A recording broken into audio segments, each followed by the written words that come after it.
Welcome to Fresh Meals. Tips and tricks to creating healthy school meals that explode with flavor.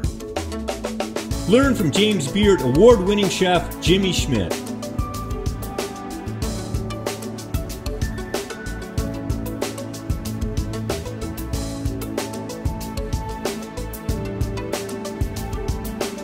Brought to you by Michigan Team Nutrition.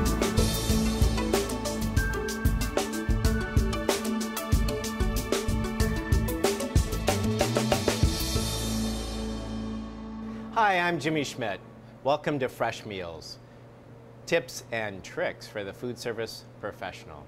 Today we're going to talk about food of the gods. The direct translation going backwards in time to the Latin is theobroma, which means food of the gods.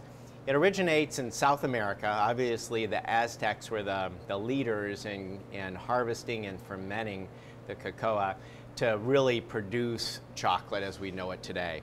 And it is the actual tree itself only grows within a certain parameter of the equator because it is Amazonian. It needs that warm climate.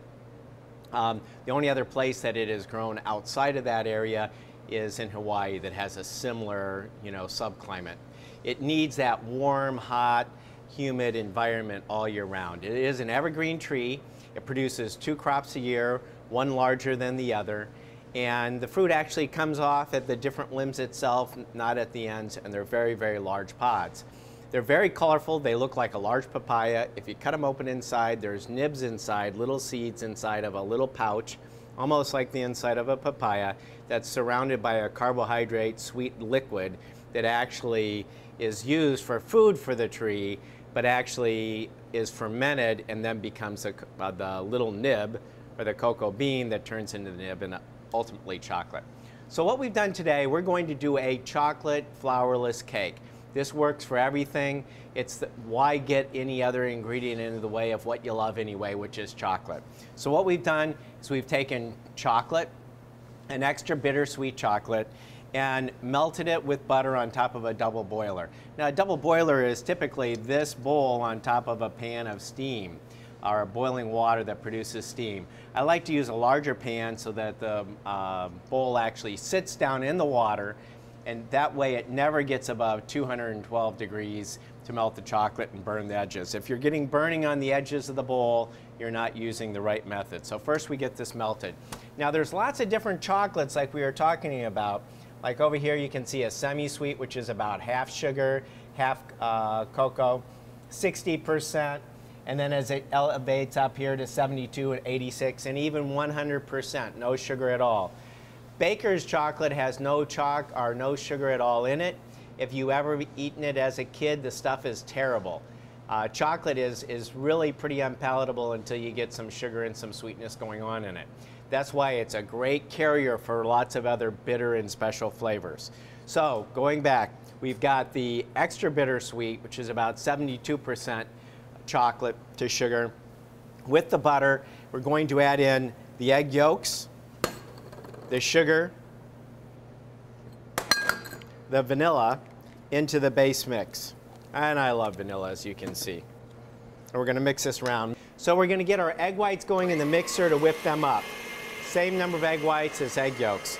So chocolate, butter melted, sugar, egg yolks, vanilla, and a pinch of salt. Now we'll fold this together. Now the proper folding technique is to take the spatula, go straight down into the bowl, pull it directly towards you while you turn it. And as you turn it, that gives it this like rotary blade effect that takes what's at the bottom of the bowl and brings it to the top of the batter. This is the perfect folding technique to maximize air, which is what this dish is all about. We got this base done. What we're doing with the egg whites is we have a clean bowl. Any type of fat in the bowl will lubricate the egg whites and they will not whip. The friction of the bowl is actually coagulating or denaturing the proteins that's causing the egg white to expand slightly and to capture the air and to become stiffer. This air will be used to elevate our batter to create the texture that we want. This technique is used for whipping all egg whites. Sometimes you've seen people say put a little bit of vinegar in the bowl. That can also help as far as providing a little acidity. Or a copper bowl is naturally acid that can be used on egg whites. The copper bowl has a reverse effect on cream that spoils the cream. And egg whites whip up very quickly, especially when you're using a mixer. They should always look creamy. They should form soft but delicate peaks.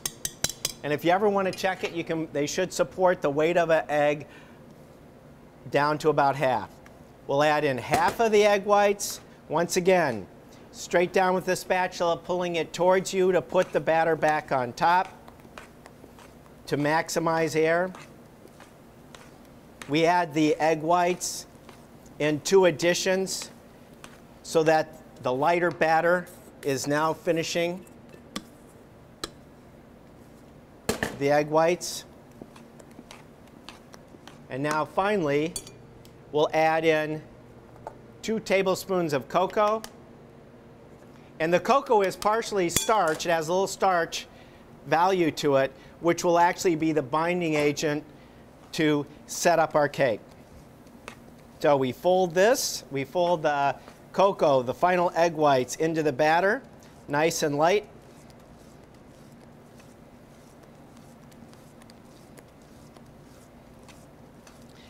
And we're good to go. The batter goes directly into a buttered parchment lined pan, or a springform pan works great too, and into the oven. After it comes out of the oven, you take the cake and drop it.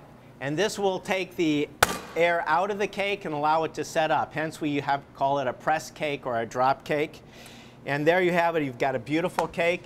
To decorate it, you can throw on a little bit of confect sugar because the cake is so creamy on its own. And we have a brittle made out of pumpkin and sunflower seeds and caramel to top it. So today we've captured the best of chocolate in a flourless version. It's easy to make. Make it the day before. It sets up great overnight. You can turn them into brownies. You can turn them into wedges of cake. You can serve them with ice cream. You can serve them with whipped yogurt. But at the end of the day, this is it. Theobroma, the food of the gods. For Fresh Meals, it's Jimmy Schmidt. Enjoy.